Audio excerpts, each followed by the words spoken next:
खबरी की बात अगर करें ना जी, या कोई पॉजिटिव बात तो कहते हैं फिक्स मैच है। हाँ फिक्स मैच तो बीबीसी वाला देखा ना आपने, वो जब आज फिक्स उन्होंने नहीं जो होता तो उड़ाया क्या हाँ, क्या असर होता है, फिक्स नहीं होता। इसहाक डार साहब को कुछ समझ नहीं आ रही थी कि मैंने क्या मैं जवाब दूं।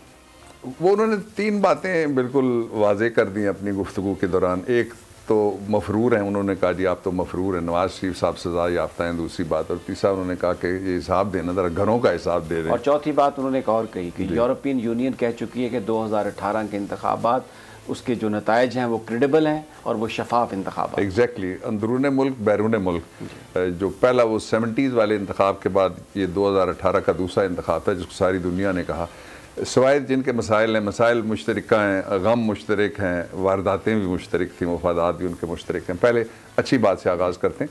उसके तीन हिस्से हैं आज की कैबिनेट की।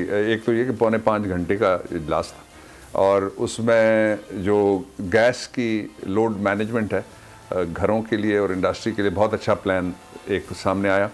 आपने देखा अभी तक अल्लाह की मेहरबानी से कोई उस तरह की कमी जिस तरह होती थी हर साल बिजली की भी, जब से ये गवर्नमेंट आई है मैनेजमेंट का, इमरान खान खुद कई मीटिंगों के बाद और कई घंटों के बाद फिर कैबिनेट में आता है जब प्लान, तो उस पर भी घंटे लगते हैं। ऐसा नहीं है कि आ गया तो मंजूर है और ना मंजूर है।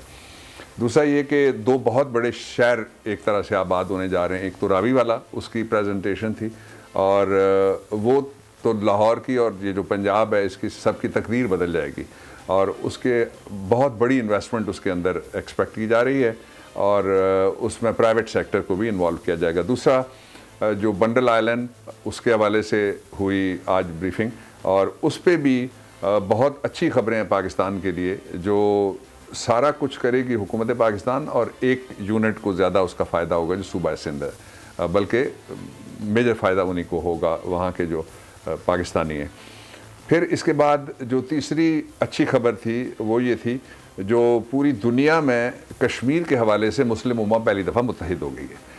और जो प्रोपेगेंडा करते थे कि कश्मीर का सौदा हो गया और प्रोपेगेंडा करते थे कि कश्मीर के लिए कुछ नहीं हुआ, जो 11-11 लाख रुपए की लस्सी पी के वो प्रोपेगेंडा करते हैं कश्मीर के नाम पे, वो सारी मिथ टूट गई है कि उम्मत मुस्लिमा में कोई मुत्तहिद नहीं है और वो इंडिया के साथ लोग हैं।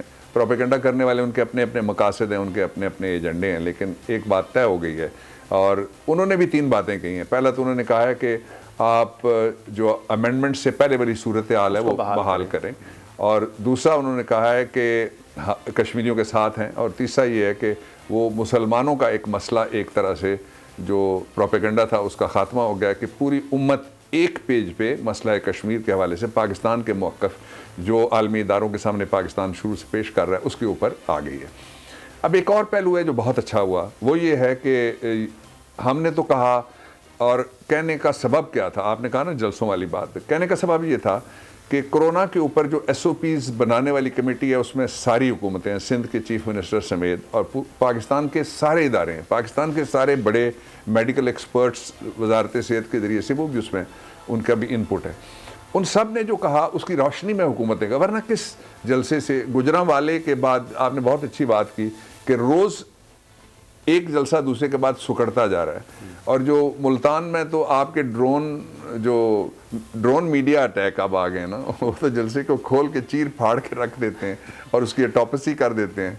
मुर्दे के बाद होती थी पहले, जिंदों की ऑटोप्सी हो गई वहाँ जलसों की। उसी इलाके से हूँ, शोरकोट थोड़ी दूरी है मुल्तान से, उन इलाकों में आप यकीन करें ये लकी रानी सर्कस वाले आ जाए ना, या कोई बंदा जो है वो अच्छा खासा कोई भालू साथ ले आए अड्डे पे, तो 2-3-4 हज़ार बंदे वहां पर इकट्ठे हो जाते हैं उसको देखने और अगर घंटा घर हो तो ज्यादा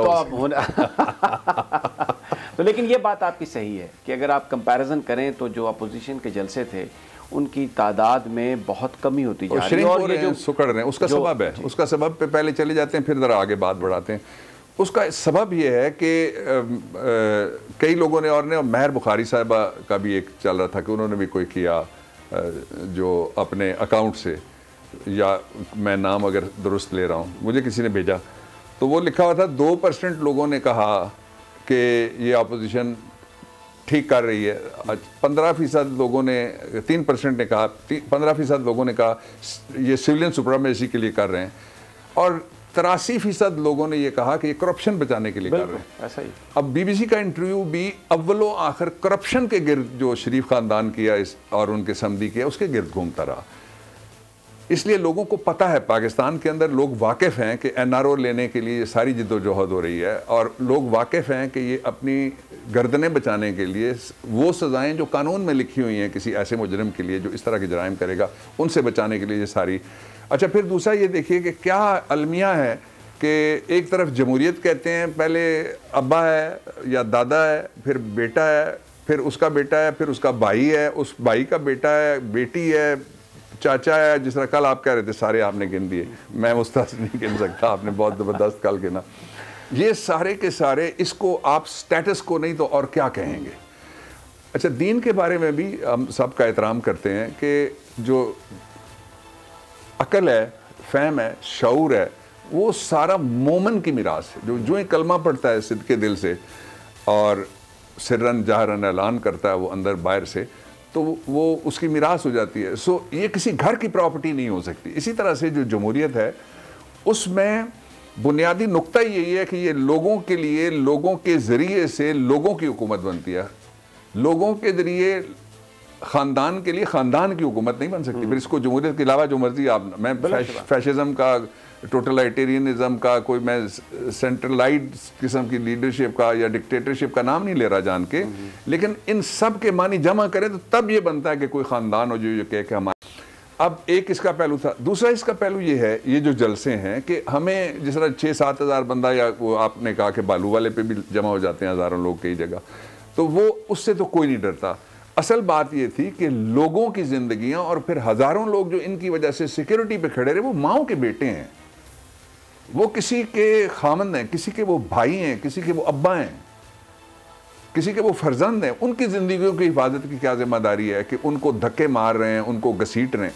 फिर इसका इससे भी अगला पहलू, क्या इसको कहते हैं कि हम सिविलियन सुप्रीमेसी के सिविलियन लोगों के पैसे से जो पार्क बना हुआ है उसके ताले तोड़ना, उसके गेट तोड़ना, उसके शीशे तोड़ना, उसकी इमारतें तोड़ना, गाड़ियाँ तोड़ना और इमलाक तोड़ना, ये जमहूरियत है?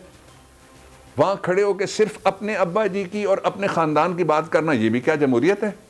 वहाँ खड़े होकर सिर्फ ये कहना कि मेरे अब्बा जी और फलाने के फलाने जी जो हैं वो बाहर बैठे हैं, वो बड़ी जद्दोजहद आपके लिए कर रहे हैं, वो आराम से बैठे हुए हैं बाहर, फिर क्या ये दिलेरी है? इसको दिलेरी कहते हैं कि आप अपनी अदालत के ख़िलाफ़ बात तो करें लेकिन अपने मुल्क में वापस आने की जुर्रत ना करें। आप अपनी फ़ौज के ख़िलाफ़ बात तो करें लेकिन मोदी का नाम लेने की आप जुर्रत ना करें। आप अपने मुल्क में आज़ादी की बात करें लेकिन कभी कश्मीर की आज़ादी के लिए एक जलसा भी ना करें। आप अपने मुल्क के अंदर से परपेट्रेटर्स, मुजरिम तलाश करने की कोशिश करें लेकिन कलभूषण का आप नाम ना ले सकें। आप लोगों को कहें कि देखिए जी ये सारे के सारे इन्होंने पाकिस्तान को बर्बाद कर दिया। आपके घर में बगैर वीज़े के रॉ का चीफ आए, आपके घर में बगैर वीज़े के इंडिया का सबसे मुस्लिम कुश हुक्मरान वो आए, ये भी जमहूरियत है क्या? अच्छा, फिर इसका एक और अगला पहलू जो इससे इम्पॉर्टेंट है वो ये है कि हमारा सारा मकसद और मुद्दा कानून पे अमल दरामद। ये कहते हैं ना जी हुकूमत की रिट कोई नहीं है, ये कहते हैं जी हम हमारे पास डंडा है। ये डंडे सब ने देखे हुए हैं, पहले भी आप डंडे लेके बहुत जगह आ चुके हैं और जा चुके हैं। असल बात यह है कि इनको पाकिस्तान के लिए कोई बुरी खबर क्रिएट करने की ज़रूरत पेश है, इसलिए कि पाकिस्तान के साथ लोगों की सारी दुनिया की, आज BBC वाला भी क्या कह रहा था, इकॉनमी पे जो इसहाक डार कर रहा था वो उसको कन्फ्रंट कर रहा था और कह रहा था आप ऑलमोस्ट ये कि आप झूठ बोल रहे हैं। वो मैच चूँकि फिक्स नहीं था ना, बाकी जगह तो गुस्सा, उनकी अदाएँ आपको याद ही हैं किस तरह वो करते थे। जो असल इशू है इस वक्त वो ये है कि पाकिस्तान की हुकूमत का सिर्फ कंसर्न, कल प्राइम मिनिस्टर साहब से मेरी मुलाकात थी अलहदा, उसमें उन्होंने ये कहा कि मेरी पहली तरजीह पाकिस्तान के लोगों को कोरोना से बचाना है, जिसके लिए वो दिन रात काम करते हैं और उनकी टीम भी काम करती है, बल्कि पूरे मुल्क के सारे इदारे लगे। उसके अलावा उन्होंने बड़ी ज़बरदस्त बात की, उन्होंने कहा दूसरी तरजीह मेरी मईशत है, तीसरी तरजीह पॉलिटिक्स है ही नहीं। पॉलिटिक्स तो हम करेंगे जब डिलीवरी को जज करने का टाइम आएगा, जिसके लिए अभी ये 2.25 साल हुए हैं, 2.25 साल अभी इस हुकूमत के बाकी हैं। उसके बाद हम लोगों के पास जाएंगे और आप देखेंगे कि वो सारे इश्यूज जिनको किसी ने हाथ भी नहीं लगाया, आप फैसलाबाद से शुरू कर लें, आप सियालकोट के इंडस्ट्रियलिस्ट को बुला लें, आप कराची की इंडस्ट्री वालों से बात कर लें, आप किसी जगह फ़ोन उठाएं और किसी चैम्बर ऑफ कॉमर्स से आप बात कर लें, आप किसी जगह स्टॉक एक्सचेंज से बात कर लें, जिस तरह से बिजनेस फ्रेंडली इन मुश्किल हालात के बावजूद, हालात क्या थे ये मैं 3 लाइनों में वो कहना चाहता हूँ। हमारा खजाना खाली था, हमारे ऊपर वो माली बोझ था कि पाकिस्तान डिफॉल्ट के करीब था। ऐसे में 4-5 लोगों की अक्सरियत से कोएलिशन गवर्नमेंट बनती है जिसको इमरान खान हेड करते हैं। आज पाकिस्तान कहाँ खड़ा है आप देख लीजिए, आपके सामने वो सारे डेफिसिट, खा वो ट्रेड का डेफिसिट हो, खा वो पाकिस्तान के अंदर जितने जगह नुकसानात थे वो सारे के सारे पूरे करने के बाद, मैं आसान लफ्ज़ों में, मैं अंग्रेज़ी के लफ्ज़ नहीं भारी भरकम इस्तेमाल करना चाहता, मैं ये कहना चाहता हूँ कि आज हम वहाँ खड़े हैं कि अगर हमें कर्ज के पैसों के ऊपर जो सूद बनता है वो ना देना पड़े तो हमने अपना नुकसान और नफ़ा पाकिस्तान का जो था उसको बराबर कर दिया। अच्छा, ये बात आसान, सारी बातें आपकी ठीक हैं जी। असल लोग ये सवाल करते हैं, जब एक आदमी कानून की खिलाफ वर्जी करता है, पार्क के ताले तोड़ता है, हुकूमत कहती है आप जल्द से जुलूस ना करें, वो लोगों को इकट्ठा करने की बात करता है, उसके खिलाफ कोई कार्रवाई नहीं होती।